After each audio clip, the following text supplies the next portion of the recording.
सोबत असेल जाणीव। रोखोक बातम्यांसाठी पाहत राहा जाणीव मराठी। होऊ दे जाणीव। लाईक करा, शेअर करा आणि सबस्क्राईब करा आपल्या हक्काचे चॅनल जाणीव मराठी। राज्य निवडणूक आयोगाचे आयुक्त वाघमारे साहेब आणि सचिव काकाणी साहेब यांनी प्रेस कॉन्फरन्स घेऊन आपल्या राज्यातील सर्व नगरपालिका किंवा नगर परिषदा आणि नगरपंचायती यांच्या निवडणुकाचा कार्यक्रम घोषित केलेला आहे।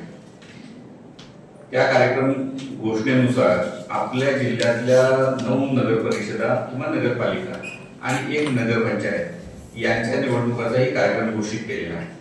काल खरं तर लगेच आपण प्रेस कॉन्फरन्स घेऊन आपल्याला सगळी माहिती देणं अपेक्षित होतं, परंतु काल लगेच आपल्याला प्रेस कॉन्फरन्स घेता आली नाही, कारण परवाच्या दिवशी सायंकाळी 4 वाजताची ती प्रेस कॉन्फरन्स होती आणि थोडी माहिती कलेक्ट करून मग नंतरच आपण प्रेस कॉन्फरन्स घ्यावी या उद्देशाने आज आपल्याला निमंत्रित केलेलं आहे। आपण सर्वजण आलात त्याच्याबद्दल आपले आभार आणि आपलं स्वागतही आहे। आता आपल्या सगळ्यांच्या समोर हा निवडणुकीचा कार्यक्रम ऑलरेडी कंप्लीट झालेला तो आहे, परंतु आपल्या मार्फत परत एकदा आपल्या जिल्ह्यातल्या किंवा नगरपालिका नगर परिषदा ज्यांची निवडणूक आहे त्या कार्यक्षेत्रातल्या मतदारांच्या पर्यंत नागरिकांच्या पर्यंत हा कार्यक्रम जाणं आवश्यक आहे। त्यासाठी मी परत एकदा या कार्यक्रमामधील महत्त्वाच्या ज्या तारखा आहेत त्याचं वाचन करतोय। 31 ऑक्टोबरला आपल्याकडे मतदान केंद्रनिहाय मतदारांची यादी तयार करून प्रसिद्ध करण्यात आलेली आहे। त्यानुसार आपल्या नागरी स्थानिक स्वराज्य संस्था ज्यांच्या निवडणुका आहेत त्याच्यामधली एकूण मतदान केंद्राची संख्या, त्याच्यातली मतदारांची संख्या आणि केंद्रांची संख्या ही आपल्याला मी नंतर सांगतो, परंतु 31/10 ही प्रसिद्ध करण्यात आली आहे। आज आपण सर्वांनी पाहिलेलं असेल की स्थानिक वर्तमानपत्रामध्ये आपली निवडणुकीची अधिसूचना प्रसिद्ध झाली आहे। 6/11 रोजी प्रसिद्ध करायची होती, ती ऑलरेडी प्रसिद्ध झालेली आहे। नॉमिनेशनची कार्यवाही जी आहे ज्याची सगळेजण वाट बघत असतात ती 10/11 म्हणजे 10 नोव्हेंबर पासून 17 नोव्हेंबर पर्यंत करता येणार आहे। याचा कालावधी विशेषतः लक्षात घेणं आवश्यक आहे, तो म्हणजे शेवटच्या दिवशी दुपारी 2 वाजेपर्यंत जे उमेदवार असणार आहेत त्यांना ऑनलाईन अर्ज भरता येणार आहे आणि त्या ऑनलाईन अर्जाची प्रिंट काढून 3 वाजेपर्यंत निवडणूक निर्णय अधिकारी यांच्या कार्यालयामध्ये किंवा आज अधिसूचना जी प्रसिद्ध झालेली आहे त्या अधिसूचनेनुसार ज्या ठिकाणी नामनिर्देशन पत्र दाखल करता येणार आहे त्या ठिकाणी दुपारी 3 वाजेपर्यंत नामनिर्देशन पत्र दाखल करता येणार। माझी आपल्याला विनंती आहे की हे सर्व संभाव्य उमेदवार, राजकीय पक्ष, त्यांचे प्रतिनिधी किंवा नागरिक यांच्यापर्यंत जाणं आवश्यक आहे की सगळ्या उमेदवारांनी सुरुवातीला राज्य निवडणूक आयोगाने जी वेबसाईट दिलेली आहे त्या वेबसाईटवर ऑनलाईन अर्ज भरणं आवश्यक आहे। ती अंतिम मुदत 2 वाजेपर्यंत 17 तारखेला असणार आहे। त्याची प्रिंट काढून आपल्याला 3 वाजेपर्यंत निवडणूक निर्णय अधिकारी यांच्याकडे दाखल करायची, म्हणजे दोन्ही वेळा सारख्या नाहीत। निवडणूक निर्णय अधिकारी यांच्या कार्यालयात दाखल करण्याची अंतिम मुदत 3 वाजेपर्यंत आहे 17 तारखेला, परंतु ऑनलाईन करण्याची मुदत 2 वाजेपर्यंत आहे। ऐन वेळेस घाई होऊ नये म्हणून सगळ्यांनी अगोदर ऑनलाईन फॉर्म भरून ठेवला तर अडचण येणार, कारण परत वेबसाईटवर किंवा मला स्पीड मिळाला नाही, ऑनलाईन सबमिटच होऊ शकला नाही वगैरे अशी तक्रार जाऊ नये म्हणून माझी विनंती असणार आहे की ऑनलाईन फॉर्म अगोदर भरून ठेवू शकतात। ऑनलाईन कधीही भरला जाऊ शकतो, त्याला कार्यालयीन वेळेचाही काही बंधन असत नाही। त्यामुळे तुमच्या सोयीनुसार स्पीड मिळेल त्यावेळेस भरून ठेवला, प्रिंट काढून ठेवली, दाखल करायला आपल्याला अंतिम मुदत आपल्याला पाळावी लागेल। रविवारच्या दिवशी कुठलीही नामनिर्देशन पत्र स्वीकारले जाणार नाहीये। त्यानंतर छाननी हा सगळ्यात महत्वाचा विषय असतो की जो निवडणूक निर्णय अधिकारी यांना स्वतः करायचा असतो। त्यावेळेस ज्यांनी अर्ज दाखल केलेला आहे ते उमेदवार असतील किंवा त्यांचा एक प्रतिनिधी असेल यांना निवडणूक निर्णय अधिकारी यांच्या कार्यालयामध्ये उपस्थित राहून या प्रक्रियेमध्ये सहभागी होता येतं। ही छाननी जी आहे ती 18 नोव्हेंबरला सकाळी 11 वाजता सुरू होणार। ज्या वेळेपर्यंत चालू आहे तोपर्यंत ती चालू राहील आणि त्यानंतर मग वैधरित्या नामनिर्देशित उमेदवारांची यादी निवडणूक निर्णय अधिकारी प्रसिद्ध करतील। त्यांच्या नोटीस बोर्डवर प्रसिद्ध करतील आणि आयोगाच्या वेबसाईटवर. नामनिर्देशन पत्र मागे घेण्याचा जो आयोगाने घोषित कार्यक्रम केलेला आहे त्यानुसार 19/11 ते 21/11/2025 दुपारी 3 वाजेपर्यंत तो कालावधी आहे. म्हणजे 21 नोव्हेंबरला दुपारी 3 वाजेपर्यंत आपल्याला नामनिर्देशन मागे घेता येईल. आता याच्यामध्ये थोडासा बदल असा असतो की ज्या प्रकरणामध्ये कॉम्पिटंट कोर्टामध्ये अपील दाखल होईल, म्हणजे एखाद्या उमेदवाराचं नामनिर्देशन पत्र फेटाळलं किंवा एखाद्याचं स्वीकारलं गेलेलं आहे परंतु इतर कोणाला त्याच्यावर आक्षेप आहे, अशा व्यक्तीला किंवा राजकीय व्यक्तीला किंवा त्याच्या प्रतिनिधीला किंवा उमेदवाराला आक्षेप द्यायचा असेल तर कॉम्पिटंट कोर्टमध्ये तो घेता येतो. आणि जर अशा ठिकाणी कोर्ट केस झालेली असेल तर विड्रॉलला त्यांनी जास्तीचा कालावधी दिलेला आहे, तो म्हणजे 25 तारखेपर्यंत आहे. 21च्या ऐवजी 25 तारखेपर्यंत विड्रॉल अशा प्रकरणामध्ये करता येणार. आणि म्हणून चिन्ह वाटप करण्याचा जो कालावधी आहे किंवा चिन्ह कोणत्या दिवशी देणार आहे तर 26 तारखेला 26 नोव्हेंबर 2025 रोजी चिन्ह वाटप होणार आहे. आणि चिन्ह वाटप करून अंतिमरित्या निवडणूक लढवणाऱ्या उमेदवारांची यादी प्रसिद्ध करण्यात आहे 26 तारखेला.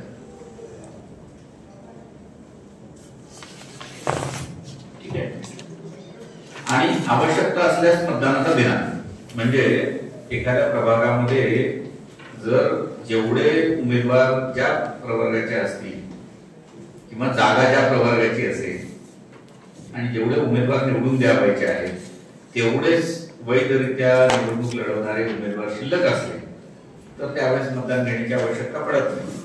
आणि मतदान घेण्याची आवश्यकता असेल तर 2 डिसेंबर रोजी सकाळी 7:30 ते सायंकाळी 5:30 या कालावधीमध्ये निवडणूक किंवा मतदान होणार. आणि मतमोजणी लगेच दुसऱ्या दिवशी सकाळी 10 वाजल्यापासून होणार आहे सगळ्या स्थानिक स्वराज्य संस्थांकरिता. आता ही मतमोजणी कुठे होणार आहे हे आजच्या अधिसूचनेमध्ये आपण प्रत्येक स्थानिक स्वराज्य संस्थेकरिता ते ठिकाण घोषित केलेलं आहे. ठीक आहे. आता एकूण सर्व 10 ज्या स्थानिक स्वराज्य संस्था आहेत याच्यामध्ये 3,86,455 मतदार आहेत. याच्यामध्ये पुरुष मतदारांची संख्या 1,91,464 आहे. महिला मतदारांची संख्या 1,94,732 आहे. आणि इतर ज्यांनी महिला किंवा पुरुषाचं सूत्र घोषित केलेलं नाही ते 59 आहे. एकूण मतदान केंद्र जी आहेत ती 437 आहे. आता प्रत्येक स्थानिक स्वराज्य संस्थानिहाय प्रभागाची संख्या, मतदारांची संख्या, त्यातले पुरुष, स्त्री आणि इतर मतदारांची संख्याचा चार्ट आपल्याकडे आहे. ते आम्ही तुम्हाला ग्रुपवर देतो. सगळे वाचून दाखवले तर ते बराच वेळ पण लागेल आणि तुम्हाला पण त्यासाठी लिहित बसावं लागेल. तर ही सगळी आपल्याकडे यादी तयार आहे किंवा चार्ट तयार आहे, तो तुम्हाला ग्रुपवर टाकतोय, तो आपण विचारात घ्यावा. ठीक आहे. आता आचारसंहिता ज्या वेळेस माननीय निवडणूक आयुक्त यांनी घोषणा केली निवडणुकीची तेव्हाच लागू झालेला आहे.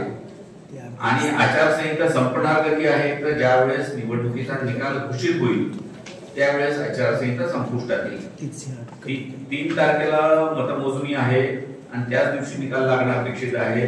अंतिमरित्या सर्व जागांचे निकाल त्याच वेळेस निवडणूक निर्णय अधिकारी घोषित करतील. ज्या आता प्रत्येकाची वेळ त्याप्रमाणे ठरेल. म्हणजे 3 तारखेपर्यंत आचारसंहिता आपल्याकडे असणार. आता आचारसंहितेचं कार्यक्षेत्र काय असणार आहे? आता फक्त आपल्याकडे नागरी स्थानिक स्वराज्य संस्थांच्या निवडणुका घोषित झालेल्या आहेत. एकूण 16 नागरी स्थानिक स्वराज्य संस्था आहेत आपल्याकडे. 10 नगर परिषद आहेत, 6 आपल्याकडे नगरपंचायती आहेत. तर 16 पैकी 10 नगर परिषद आहेत, त्याच्यापैकी 9ची निवडणूक लागलेली आहे आणि 6 नगरपंचायती ज्या आहेत त्याच्यापैकी एका म्हणजे बेडा नगरपंचायतीची निवडणूक आहे. 9 नगरपालिका ज्या आहेत त्याच्यामध्ये महाबळेश्वर आहे, पाचगणी आहे, फलटण आहे, म्हसवड आहे, रहिमतपूर आहे, कराड आहे, मलकापूर आहे आणि सातारा, बरोबर, आणि मेढा नगरपंचायत. उर्वरित ज्या 5 नगरपंचायती आहेत, त्यांची कालावधी शिल्लक असल्यामुळे त्याची काही निवडणूक नाहीये. आणि एक नगरपालिका कोणती राहील शिल्लक ही निवडणूक नाही. सगळं ठीक. आचारसंहितेच्या कालावधीबद्दल आपण सांगितलं, कार्यक्षेत्र सांगितलं. सगळ्यात महत्वाचं जे आहे ते म्हणजे सर्व उमेदवार आणि राजकीय पक्षांनी जी गोष्ट लक्षात घेणं आहे ते म्हणजे जाहीर प्रचाराचा जो कालावधी आहे तो मतदानाच्या दिनांकापूर्वी 24 तास अगोदर मध्यरात्री 12ला संपेल. आपला मतदानाचा दिनांक आहे 2 डिसेंबर. त्याच्यामुळे 30चा महिना आहे ना, 30ला रात्री 12 वाजता प्रचार संपेल. ठीक आहे. म्हणजे तसं पाहिलं तर ध्वनिक्षेपाचा वापर जो आहे सार्वजनिक ठिकाणी रात्री 10ला संपतो, प्रत्यक्षात 10ला संपेल. त्याच्यानंतर नामनिर्देशन पत्राचं संकेतस्थळ जे आहे ते आवर्जून आपण आपल्या माध्यमातून सगळ्यांपर्यंत पोहोचवलं पाहिजे. ते आहे https mahaseclec.in म्हणजे काय थोडक्यात SEC म्हणजे स्टेट इलेक्शन कमिशन, ELEC म्हणजे इलेक्शन, महा स्टेट इलेक्शन कमिशन election.in हे संकेतस्थळ आहे. माझी विनंती आहे आपल्याला की हे सगळ्या राजकीय पक्षांच्या पर्यंत, संभाव्य उमेदवार किंवा नागरिकांच्या पर्यंत जाणं आवश्यक आहे, जेणेकरून त्यांना त्याच्यावर त्यांचं नामनिर्देशन पत्र भरता येईल, त्याची प्रिंट काढता येईल. म्हणून आपण ते आवर्जून हे करा, आपल्या माध्यमातून प्रचारित करा. दुसरी गोष्ट सगळ्यात महत्वाची आहे ती म्हणजे राखीव जागेमधनं जे उमेदवार निवडणूक लढवू इच्छितात त्यांच्यासाठी जात प्रमाणपत्र आणि जात वैधता प्रमाणपत्र सादर करणे आवश्यक आहे. पण एखाद्याकडे जर जात वैधता प्रमाणपत्र उपलब्ध नसेल तर राज्य सरकार ज्या ज्या कालमर्यादेपर्यंत हे सादर करण्याची मुदत देणार आहे तोपर्यंत ते सादर करणार आहे. आता नामनिर्देशन पत्रासोबत राखीव जागेवर निवडणूक लढवायची असल्यास त्यांनी जातीचं प्रमाणपत्र सादर करणं बंधनकारक आहे. जात वैधता प्रमाणपत्र असेल तर ते सादर करता येईल त्यांना, आणि प्रमाणपत्र नसलं तर त्यांना जात प्रमाणपत्रासाठी ज्या समित्या आहेत त्या समित्याकडे अर्ज सादर केल्याची पावती सादर करणं बंधनकारक आहे. ठीक आहे. त्याच्यानंतर उमेदवार निवडून आल्याचं घोषित केल्याच्या दिनांकापासून त्याला 6 महिन्यापर्यंत ते प्रमाणपत्र सादर करता, वैधता प्रमाणपत्र सादर करता येईल.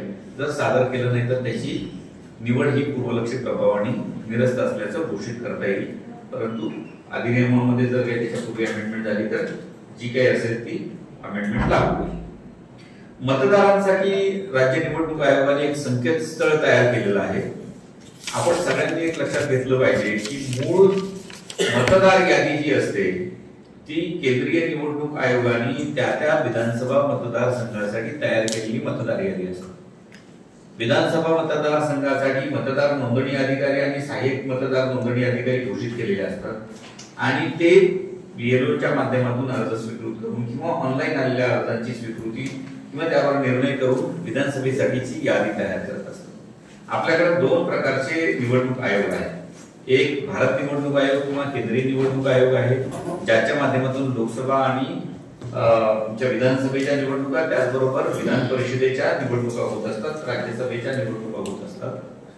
आणि स्थानिक स्वराज्य संस्था ज्यामध्ये महानगरपालिका, नगरपालिका, नगरपंचायती या नागरी स्थानिक स्वराज्य संस्था आणि ग्रामीण स्थानिक स्वराज्य संस्था ज्यामध्ये जिल्हा परिषद, पंचायत समिती आणि ग्रामपंचायत यांचा समावेश होतो, यांच्या निवडणुका घेण्यासाठी राज्य निवडणूक आयोग ही संस्था आहे. या दोन्ही वैधानिक संस्था आहेत, परंतु या दोन्ही स्वतंत्र संस्था आहेत. या दोन्ही स्वतंत्र संस्था असल्यामुळे त्या एकमेकाच्या अधीनस्थ काम करत नाही. म्हणजे हा कृपया गैरसमज असू नये की केंद्रीय निवडणूक आयोगाच्या अंतर्गत राज्य निवडणूक आयोग काम करतो. राज्य निवडणूक आयोग ही स्वतंत्र वैधानिक संस्था आहे. त्याला घटनेने दिलेले स्वतंत्र अधिकार आहेत आणि तो फक्त स्थानिक स्वराज्य संस्थांच्या निवडणुकाशी संबंधित कामकाज पार पाडत असतो. परंतु स्थानिक स्वराज्य संस्थांच्या निवडणुकीकरिता मतदार यादी जी वापरली जाते ती भारत निवडणूक आयोगाने जी विधानसभेची मतदार यादी तयार केलेली असते ती त्यांच्या परवानगीने वापरली जाते. या स्थानिक स्वराज्य संस्थांकरिता राज्य निवडणूक आयोगाने भारत निवडणूक आयोगाच्या परवानगीने जी यादी वापरायचं ठरवलेलं आहे त्यासाठी जो दिनांक अधिसूचित केलेला आहे तो आहे 1 जुलै 2025. भारत निवडणूक आयोगाने ज्या याद्या पुरवलेल्या आहेत राज्य निवडणूक आयोगाला या निवडणुकांसाठी वापरण्यासाठी त्या 1 जुलै 2025 च्या आहेत. त्या दिवशी विधानसभेच्या मतदार यादीत ज्यांचं नाव समाविष्ट असेल त्यांची नावं स्थानिक स्वराज्य संस्था ज्यांची निवडणूक होणार आहे त्यांच्याकरिता ज्या याद्या अंतिमरित्या प्रसिद्ध झालेल्या आहेत त्याच्यामध्ये असणं अपेक्षित आहेत आणि ती असल्याची खात्री आपण केलेली आहे. त्याच्यामध्ये कुठलीही नावं नव्यानं समाविष्ट करण्याचा किंवा असलेली नावं डिलीट करण्याचा अधिकार राज्य निवडणूक आयोगाला नाही. म्हणून राज्य निवडणूक आयोगाच्या वतीनं आता जे अधिकारी काम करणार आहेत निवडणूक निर्णय अधिकारी म्हणून असतील, सहाय्यक निवडणूक निर्णय अधिकारी असतील त्यांना किंवा मतदार यादी जे तयार करणारे मुख्याधिकारी आहेत त्यांना त्याच्यामध्ये फेरबदल करण्याचा अधिकार नाही.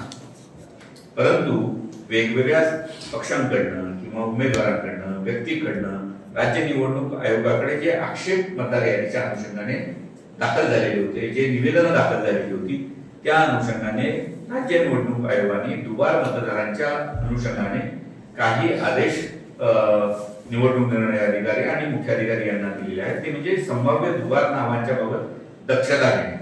जी यादी प्रसिद्ध झालेली आहे त्याच्यामध्ये जी नावं इलेक्ट्रॉनिकली आपल्याला सर्च करून दुबार सापडलेली आहे त्यांच्या नावासमोर डबल स्टार प्रिंट करण्यात आले.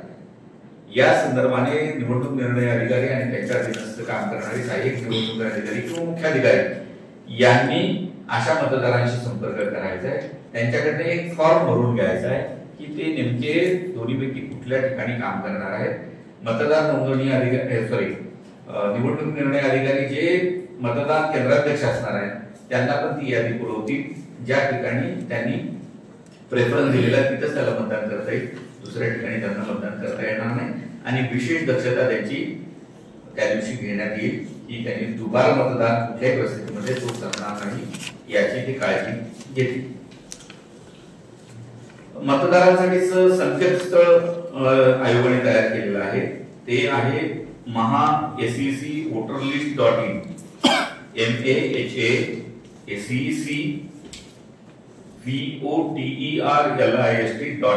MAHASEC voterlist.in याच्यावर ऑनलाईन आपल्याला नावांचं सर्च करण्याचं मॉड्यूल उपलब्ध करून दिलं आहे.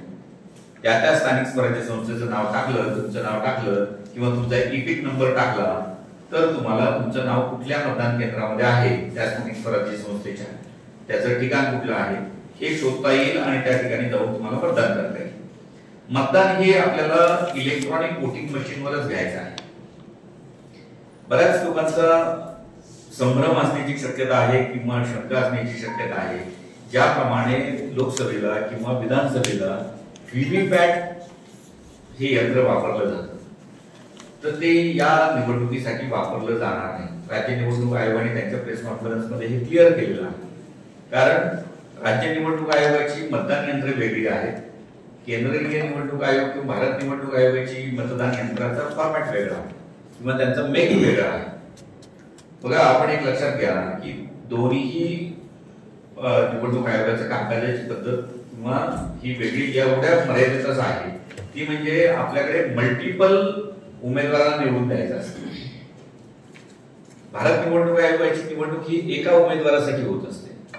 त्याप्रमाणे त्यांनी यंत्र विकसित केलेलं आहे. पण स्थानिक स्वराज्य संस्थेच्या निवडणुकीमध्ये काही वेळेस 2 असतात, काही वेळेस 3 असतात, आता काही वेळेस 4 पण असतात. आता जर उदाहरणादाखल आपण घ्यायचं झालं तर आपल्याकडे नगर पंचायत जी आहे वेढा तिथे एका प्रभागात एकच उमेदवार निवडून द्यायचा आहे आणि एक नगराध्यक्ष आहे. म्हणजे तिथे किमान 2 मतपत्रिका एका वेळेस एका मतदान यंत्रासाठी राहणार आहेत. म्हणजे एका मतदाराला 2 मतं देण्याचा अधिकार असणार आहे एका वॉर्डातल्या. समजा सातारा नगर परिषदेचं उदाहरण घेतलं आपण तर एकूण जागा 50 आहे. वॉर्डची संख्या किंवा प्रभागांची संख्या म्हटलं तर 25 आहे. म्हणजे सगळ्या प्रभागामध्ये किमान 2 जागा आहेत आणि नगराध्यक्ष असणार आहे. म्हणजे प्रत्येक मतदाराला तिथं 3 मतं देण्याचा अधिकार असणार आहे. परंतु काही नगरपालिकांच्या बाबतीमध्ये इव्हन नंबर नाहीये, म्हणजे समसंख्या नाहीये याची नगरपालिका सदस्यांची किंवा नगरसेवकांची, तिथं ऑड नंबर आहे. तर त्या ठिकाणी एका प्रभागामध्ये 2च्या ऐवजी 3 नगरसेवक निवडायचे किंवा मला सदस्य निवडायचे, तर त्या ठिकाणी 3 निवडायचे सदस्य आणि नगराध्यक्ष असे 4 लोकांना निवडायचे. तर 4 मतदान करावं लागणार आहे. आणि कदाचित त्या ठिकाणी आरक्षण कसं आहे त्याच्यानुसार त्यांच्या मतपत्रिकांची संख्या पण बदलेल. म्हणजे खुला असू शकतो, एखादा नामाफरा असू शकेल, एखादा महिला असू शकेल, नगराध्यक्ष असू शकतो. म्हणजे 3 किंवा 4 प्रकारच्या मतपत्रिका असू शकतील, 3 प्रकारच्या असू शकतील, 2 प्रकारच्या असू शकतील, किंवा 3 तरी किमान असणार आहे, कारण महिला पण असणार आहेत आणि इतर आरक्षण पण असणार आहे. तर त्याच्यामुळे मला मल्टिपल उमेदवार निवडायचे असल्यामुळे राज्य निवडणूक आयोगाने त्याप्रमाणे त्यांच्या मतदान यंत्रांचं विकसन करून घेतलेलं आहे बेल आणि त्या संस्थांकडून. त्यामुळे आपण केंद्रीय निवडणूक आयोगाच्या मतदान यंत्राचा वापर करत नाही आणि व्हीव्हीपॅटचा पण वापर करत. म्हणून राज्य निवडणूक आयोगाने स्वतः विकसित केली किंवा स्वतःसाठी विकसित करून घेतलेली मतदान यंत्र किंवा इतर राज्यामध्ये स्थानिक स्वराज्य संस्थांच्या निवडणुकीसाठी त्या राज्याचा जो काही निवडणूक आयोग आहे त्यांनी विकसित केलेली यंत्र जी आपल्यासारखीच आहे त्यांचा वापर आपण करणार आहोत. आता उमेदवारांसाठी किंवा राजकीय पक्षांसाठी जो महत्वाचा मुद्दा असतो तो म्हणजे त्यांना खर्चाची मर्यादा काय असणार. तर आयोगाने या निवडणुकांसाठी खर्चाच्या मर्यादेमध्ये वाढ केलेली आहे आणि थेट नगराध्यक्ष पदाची निवडणूक असल्यामुळे त्याच्यामध्ये पूर्वीपेक्षा वाढ केलेली आहे.